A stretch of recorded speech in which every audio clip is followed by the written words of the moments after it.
Vamos para mais um cafezinho? E agora eu tô decidindo agora o que eu falo sobre o cafezinho. E aí eu tava lendo esse livro de novo. Eu leio esse livro quando eu vou deixar meus filhos no judô. Então eu fico lá lendo, leio um livro. Então não é o que eu leio todos os dias, eu leio tempos passados. E esse livro tem um capítulo dele, eu acho que é o terceiro, que fala sobre cálculo. Não entendi muito o nome. O nome não tem muito a ver, né? Mas ele fala sobre várias coisas. E numa das partes do capítulo, ele fala sobre heróis, né? Que assim, tá falando que o Tim Berners-Lee não se considera um herói de ter criado a internet, né? E eu achei interessante. Falei, pô, eu não sabia disso. Porque assim, o Tim Berners-Lee se comporta como... Pra quem não sabe, Tim Berners-Lee criou o www. Então vamos fazer um flashback aqui da internet rapidão. Final dos anos 90, o Tim Berners-Lee trabalhava no CERN. CERN é o centro de pesquisa, é o acelerador de partículas da Europa. Então é um centro muito grande que fica ali entre a Suíça e a Itália. É muito grande mesmo o negócio. Ele é do tamanho de alguns países, que é um túnelzão que você fica mandando partículas. E ele trabalhava lá. Ele tinha que fazer algo para compartilhar as informações do CERN, já que era um centro de pesquisa para toda a Europa, né? E aí o que ele fez? Ele criou um protocolo, ele criou um software de visualização aplicando o conceito de outra pessoa, que aí no livro fala que o Tim Berners-Lee falou que hipertexto, o famoso HTML, foi criado por outra pessoa, criou o protocolo, um software de visualização e um software de exibição. Então era basicamente assim, você ia lá, criava o seu, implementava alguma coisa com aquele protocolo, pegava lá e digitava www. Alguma coisa e acessava a informação. Então, basicamente era isso, né? E ele não se considera um herói, pô. A invenção dele basicamente mudou todo o panorama do mundo, né? Não que as outras invenções que já existiam na internet não tenham mudado. Mas o www potencializou uma porta única. Então, hoje quando você fala assim, eu vou acessar a internet, é basicamente você abre seu navegador, você abre seu celular, apesar que no celular muitas vezes você não está no www. Muitas vezes o celular está basicamente na internet, que aí está, sei lá, usando vários outros protocolos, né? Tipo, não necessariamente você usa, por exemplo, não, mas usa sim, porque é tudo API, né? É tudo API REST. Então você usa basicamente www também no celular, né? Mas se você usa um SMTP, quando, por exemplo, eu tenho aqui no meu Outlookzinho aqui, SMTP não é a internet, não é o www, é a internet, né? Se você usa o Mirk lá, o Mirk não é o www, é a internet, porque usa uma outra série de protocolos, né? Mas o que eu tô falando aqui é que o Tim Berners-Lee não se considera um herói. E aí, meu cafezinho vai ser sobre isso, né? Tipo, do que são feitos os heróis, né? Tipo, a gente tem essa ideia de heróis, tipo, e eu ficava muito irritado quando a galera falava do Steve Jobs, né? Porque o Steve Jobs era basicamente assim, eu já tinha uns textos que eu já escrevi sobre isso, o Steve Jobs, ele entrava nessa vida, e assim, o LinkedIn até esqueceu o Steve Jobs, não se fala mais dele, né? Mas lá em 2014, 2012, você entrava nessas redes sociais, né? O Steve Jobs era como se fosse uma figura de Jesus, assim, sabe? E quando ele morre, eu até brinquei, né? Assim, não brinquei com a morte dele, né? Eu brinquei com a idolatria que as pessoas tinham em cima dele. Eu vou usar esse termo, né? Idolatria, porque ele era um ídolo, mas não um ídolo, assim, de futebol. Ele era um ídolo mesmo de, sei lá, de santinho, né? Que as pessoas acreditavam que ele ia ressuscitar. Porque parecia, assim, sabe? As pessoas falando dele, falando que ele tinha deixado coisas depois da morte, não sei o que, balela. Tipo, era tanta balela que é bizarro, né? Mas era como se Steve Jobs fosse um herói, um cara além da realidade. Mas o Tim Berners-Lee, ele fala um negócio muito interessante. Ele fala que existe a hora do vapor, né? E aí eles definem o que é essa hora do vapor, né? E é sobre isso que eu vou falar, né? A hora do vapor se refere a quê? Aos barcos a vapores. E aí eu posso até falar sobre invenções, né? Tem um livro que eu gosto bastante, tá por ali, por aqui, que é a Technical Civilization de Lewis Mumford, que fala um pouco dessas histórias, né? Como mudou o mundo. O barco a vapor, ele surge em várias regiões na mesma época. Tipo... Por quê? Porque havia uma necessidade de um barco a vapor, existia toda a tecnologia. Então, assim, um João aqui no Brasil foi lá e falou, vamos montar um barco a vapor. Foi um John Coltrane, lá nos Estados Unidos, falou, we'll mount a barco a vapor. E foi lá e montou um barco a vapor. O José Henrique, lá na Espanha, let's mount, vamos montar um barco, vamos montar um barco, todo lugar do mundo montou um barco a vapor na mesma época. Tipo, não teve um herói, não teve um inventor. Todo mundo montou, porque era uma tecnologia, tava tudo ali, assim.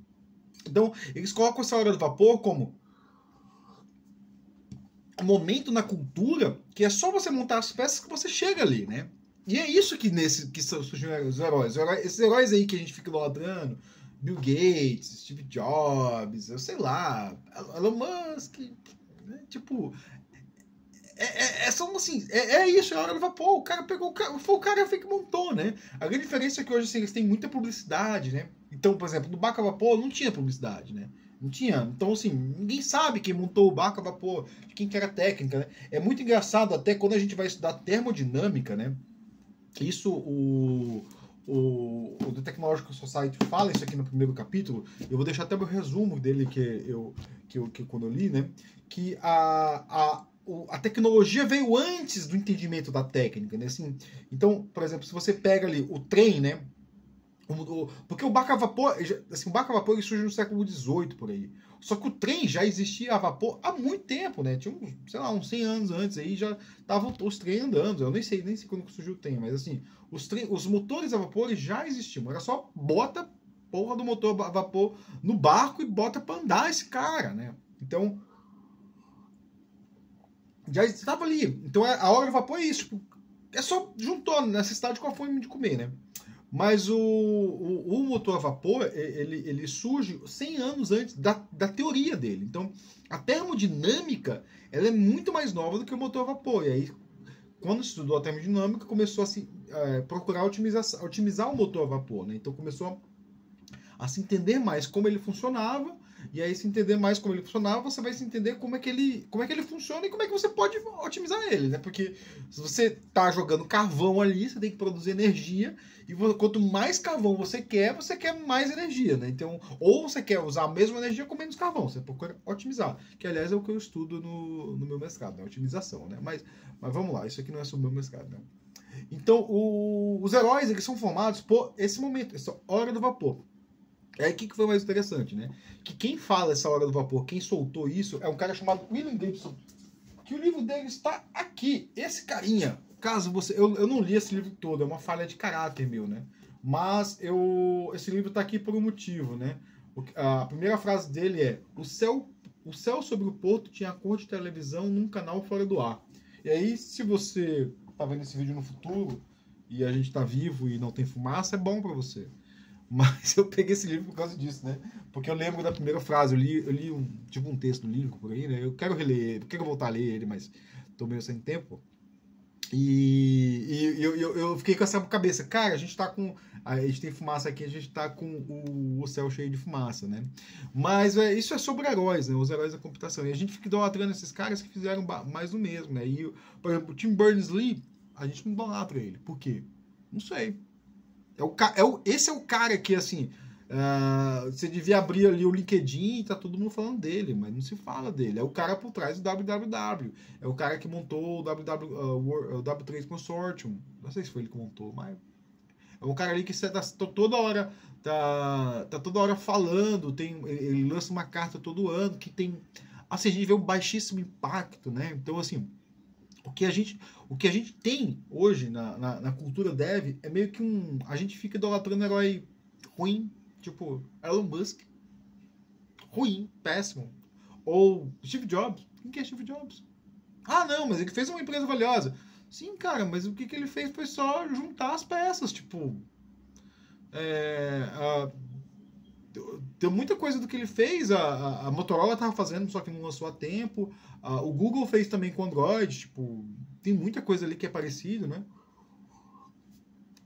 Aliás, a Apple tem muito idolatria em cima de Apple, assim, eu vejo a galera falando, é engraçado que a galera fala, quando eu critico, assim, a galera fala, é porque você não tem um Apple.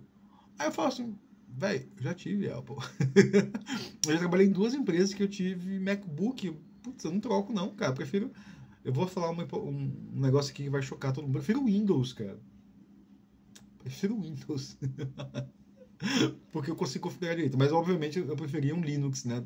Se botar se alguém me desse, uma empresa me desse um notebook com Linux, eu seria mais feliz. Mas eu uso o Windows no dia a dia e a gente está sobrevivendo. Obviamente, eu desenvolvo no Linux, né? Eu não desenvolvo com Windows. E eu uso o Subsystem for Linux, eu uso o WSL, eu uso o Git Bash que tem o MinDW para simular o Linux. Eu não uso, eu uso o console no Windows, então fica susto aí, né? Mas esse é sobre heróis, né? Esses heróis são os heróis falsos. A gente, por exemplo, a gente fala de computação.